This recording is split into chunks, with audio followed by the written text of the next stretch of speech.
Welcome back, everybody, to Let's Play Neutopia for the TurboGrafx 16-bit. Last time, we had wrapped up level 5 and are heading into the direction of level 6, and just for those who had forgotten earlier, there was one location we had to visit beforehand before accessing level 6, and now that we have completed those requirements, we are free to enter.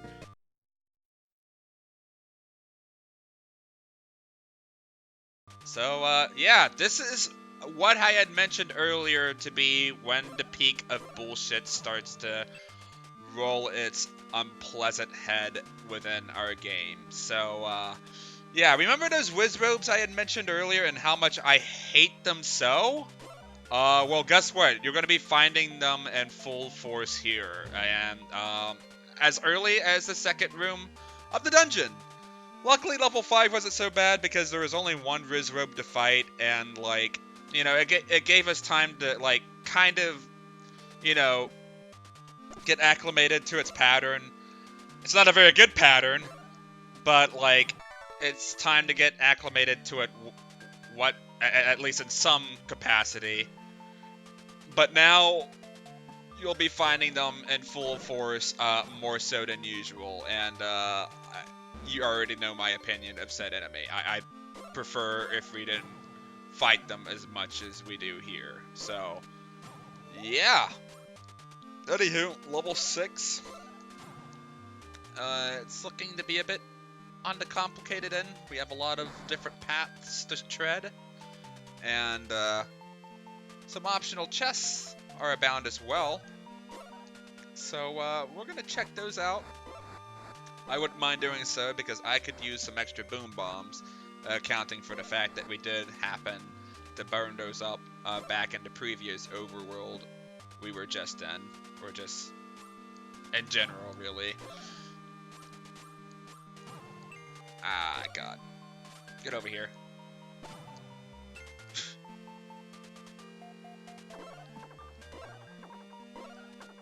Alright, my guy. I don't like where you were at. Oh! Well, shit. Okay. What a location for a key. So that's one thing out of the way already. Okay, I wasn't expecting to find it this early, but whatever. Alright, so that really just leaves us finding the dungeon item at this point. Though for a crypt that's a little bit more complicated than the last few, I think having a crystal ball would also help. For certain. So I'm going to take this path first because most dungeons usually imply that the boss is usually located within the northernmost part of the dungeon, and keeping true to form, we're going to be doing just that. Oh god. So it looks like this dungeon is encouraging us not to just memorize the location of these trap blocks, but to also try and bait them. Usually you don't have to necessarily get within their hit detection for them to trigger said spikes, but you just have to get close enough to where they'll spawn and give you just enough time to pass through shortly. And yeah, the trap blocks are going to start becoming more menacing from this point forward, so you'll need to be doing a lot of that if you want to make navigating these dungeons way less troublesome than they already are. And I won't stop getting text messages, goddamn.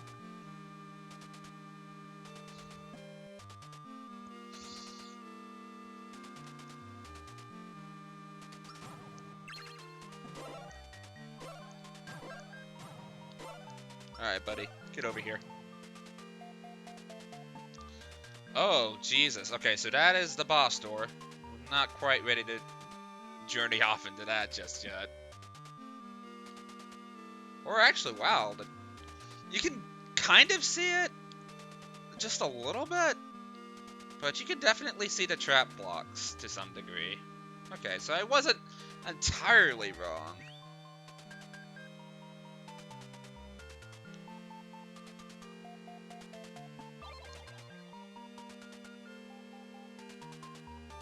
What? Oh, are you telling me this is like a multi-entrance, like, S dungeon? Huh.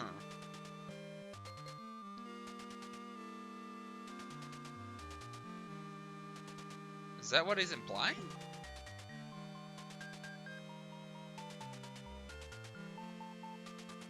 That is strange. Very strange indeed. Hmm.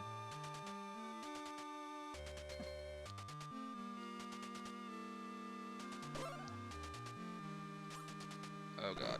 Ah, I hate these guys so much! Why'd they have to do a room full of them? Oh god. I hate these damn things. Can I use this? Okay, good.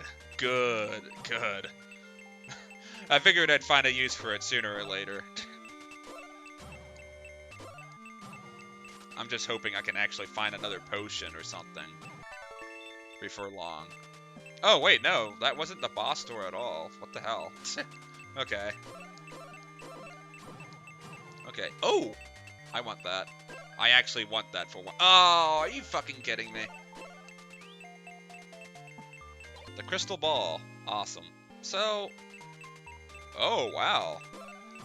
This one looks to be multi-branched, it feels like. Well, not multi-branched in the sense that, like, you have, like, different directional paths, but it looks like we have, like, different transports, perhaps? Like, staircases and whatnot to actually lead us to different... Yeah, that's what it's looking like so far. Okay. I can roll behind that. I'd just like to get a cherry drop, please. That'd be nice to have.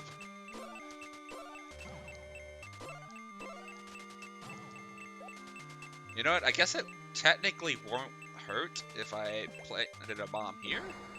No. Okay.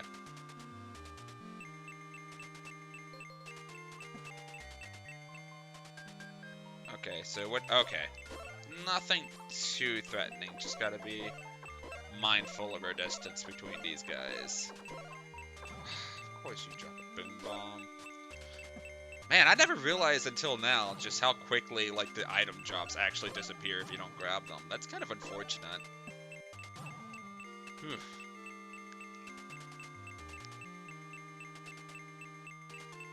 Alright, just coming on by.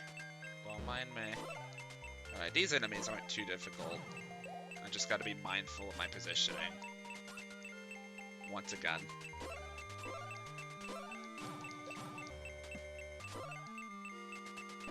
Oh, shit.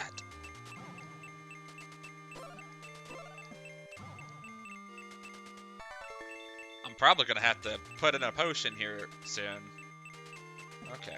Not. Oh, God. Oh. You know what? I might just do it now. I don't remember the boss being too terribly difficult, so I don't mind doing it right here and now, quite frankly.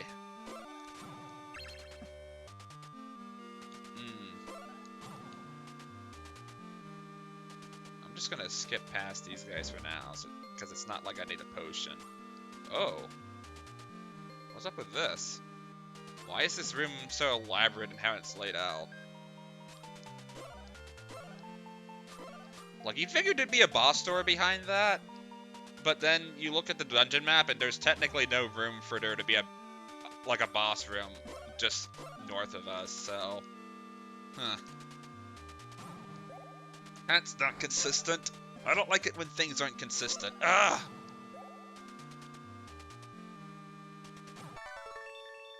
Man, that hourglass could have been a lot more helpful if it spawned in just a little bit earlier.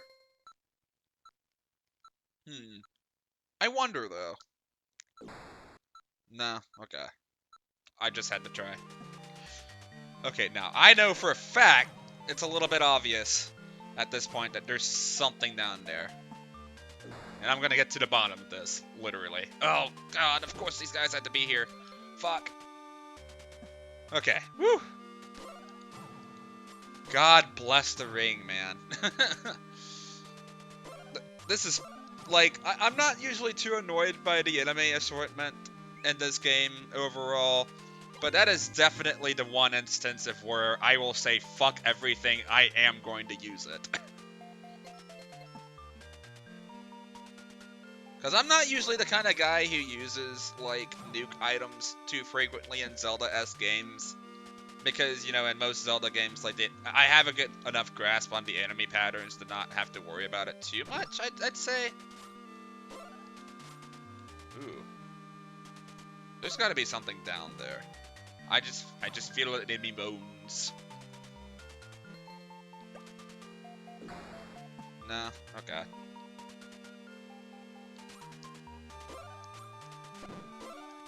I don't like how he was positioned at all. Okay. So, it looks like our boss isn't too far off from here. Just gonna have to take another staircase, and that'll be that. I like how this dungeon's a lot more of a gauntlet, somewhat.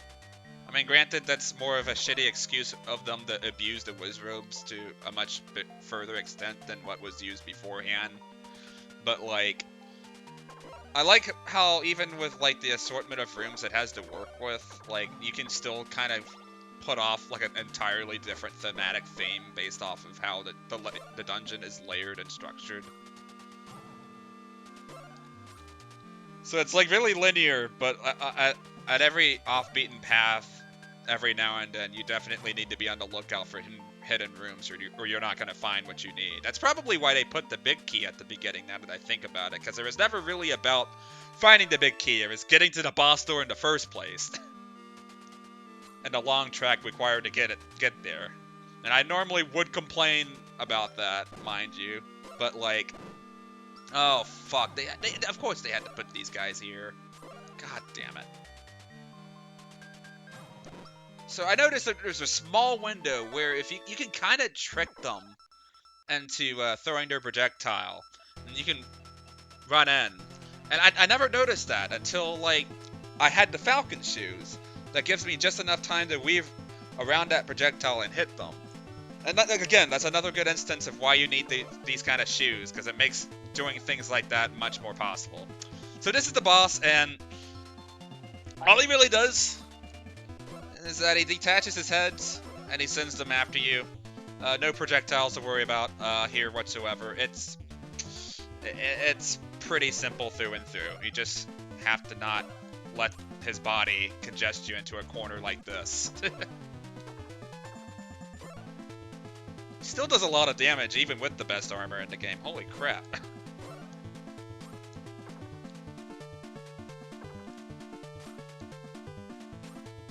Oh god.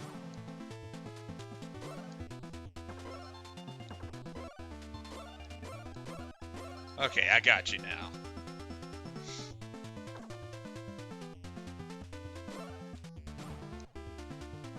Yeah, not a very difficult boss at all. Kind of a letdown compared to the previous one we just fought.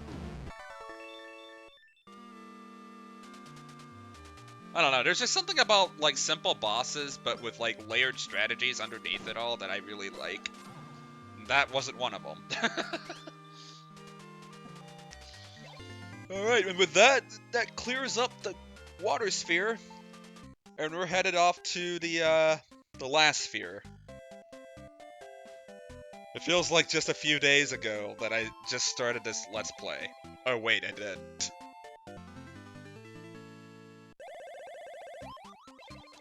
Now, if I did end up missing one of the life enhancement upgrades, I'll probably end up going back for it in one of the later episodes. I'm just trying to play this game by muscle memory moving forward, but I really do feel like I was kind of off a little bit, and you only really need like 2 or 3 of them. And I know for certain there is absolutely one of them within the Sky Sphere. But the fucked up thing about all of this is that it kind of reminds me of Metroid 2 and Metroid 1 in the sense that, like, you have a certain capacity for, like, how much life energy you can have, but, like, that isn't really determined by the amount of, like, energy tanks that the game has. So, like, I know Metroid 1 has, like, 8 or 9 energy tanks, but you only really need 6 to at full capacity. And unfortunately for Neutopia, and Neutopia 2 for that matter, because the second game still fucks up and makes that error. Basically speaking, you don't actually need all of them.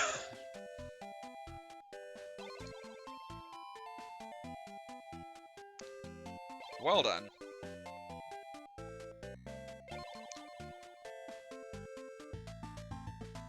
how does she know about that? Did Dirth just kind of come out of his den and just announce to the world, ha ha ha ha, I am now leaving my foreboded castle to take the princess off to a very scary part of the world. Like, how does that work exactly? I'm probably looking into this too deeply again, but like, I like how the Last Labyrinth has its own, like, elaborate name too, the Climactic Castle, as if to not make it overly obvious that, yes, this is the last dungeon of the game. Yeah, in case it wasn't obvious, guys, we are hitting endgame. We are here in the Sky Sphere, and the enemies have gotten much more aggressive than they have been previously, and, the Sky World is very labyrinthian, not just from its last few dungeons, but also in how it's laid out. I was definitely lost in the Sky Sphere the first time playing Neutopia through and through, up until like I had like a good solid bearing on it.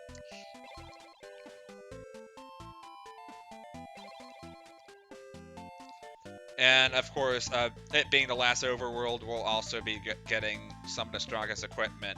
But again, make sure you have the armor before coming into this place, because you won't find it here.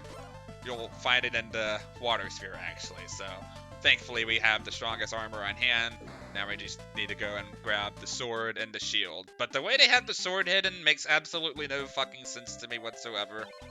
And I'll be getting into more elaborate detail once we have to go after it, for sure.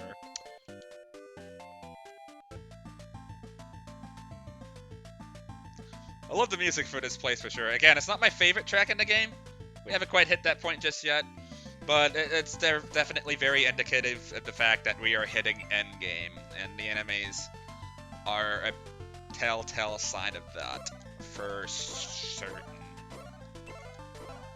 I love how this playthrough is, like, panned out so far, too. Like, every part has at least been of me, like, going to one dungeon and then, like, making some progress in the overworld until hitting the next.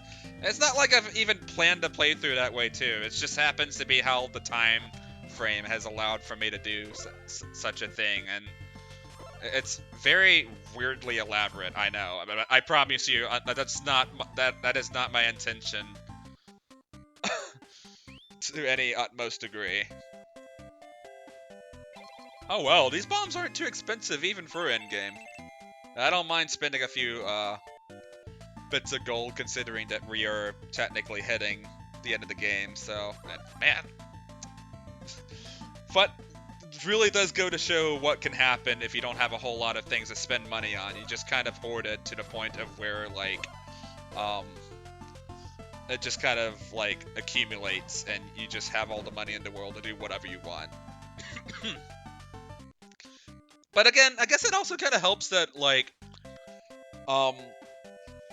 you know, I haven't really died but, like, once so far, so, fuck it. Might as well. Because again, getting a game over causes you to lose half of your gold, and I'm not all about that business. I do like how they have the bomb salesman and the potion salesman, like, pretty close by, so it makes them pretty easy to, like, go out and locate, and it's not too far from the starting point either. I kind of wish the other salesman would have done that in the previous overworld, otherwise, because, like, I swear, outside of, like, the Froze overworld, I can't ever, like, bother to put it in my mind and identify, like, where the flip they're at. And it just kind of becomes a game of looking for the needle in the haystack if I ever need to find a potion. But, like, here, they just have them all conveniently located within, like, one general, like, location. And I'm like, can the game do this a little bit more often, please? No, I'm not interested. Thank you very much. We're not even that far from the entrance, either. What the hell? Why is he right there?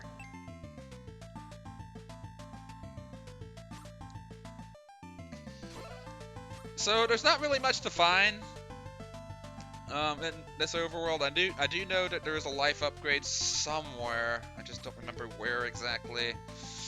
Fortunately, maybe the NPCs will help. I hope.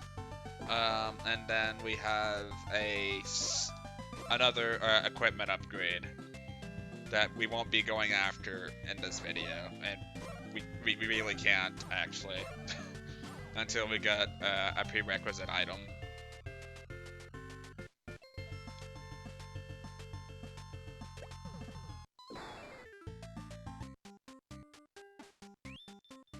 Wait a second, is the dungeon already right here? Is it up here?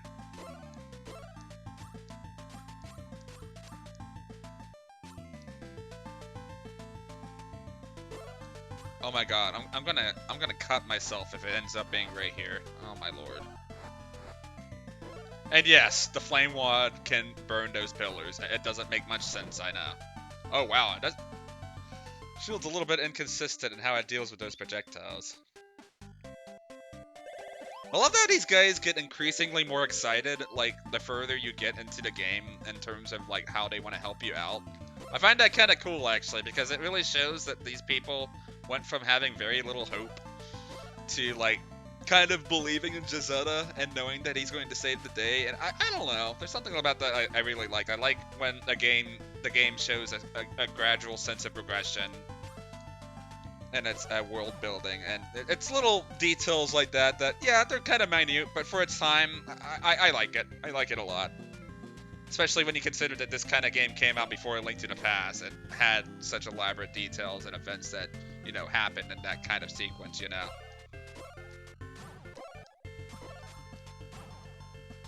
So, yeah, that was the dungeon already, but I'm not quite ready to head there just yet. I want to check out this area right here before I do anything. And I get the sinking feeling that there's probably something right here.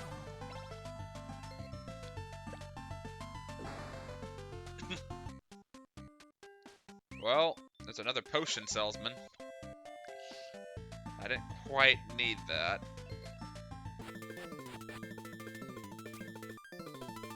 I love how I've been skipping more of these enemies as of late compared to the early games. It's like I don't care anymore. Oh man. God damn. Why are you so bulky? You're just supposed to be a little insect guy thing with wings, even though you don't use them for some reason. Why are you so bulky? Ah! Ugh. Bar! I'm gonna make angry, irritated noises just because I can. That's a pretty weird place to find boom bombs, whatever.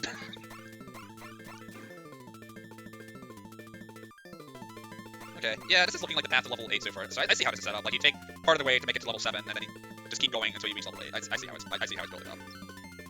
It's still very maze-like, though. It just kind of blends together after a while, you know? Alright, so I'm gonna go ahead and not get hit by enemies. You know, I don't even really care, technically speaking, because, like, there's already a healsman, like, not far from here, so fuck it. Hit me all you want, enemies, I don't fucking care!